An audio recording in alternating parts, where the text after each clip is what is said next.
ஒற்றை எழுத்து மாறியதால் கடவுளுக்காக எழுதிய பாடல் கதாநாயகன் நாயகிக்கு பொருந்திய பாடலாக மாறியது என்றால் ஆச்சரியம்தானே.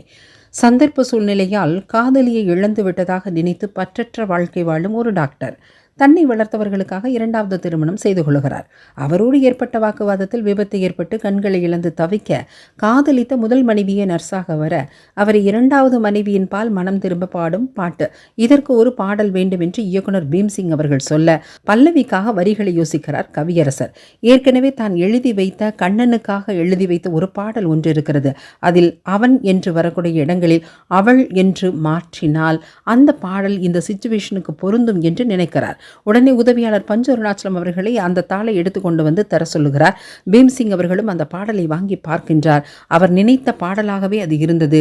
அந்த பாடல்தான் பாலும் பழமும் படத்தில் இடம்பெற்ற TMS சுசிலா அவர்கள் பாடிய என்னை யாரென்று எண்ணி எண்ணி என்ற பாடல்.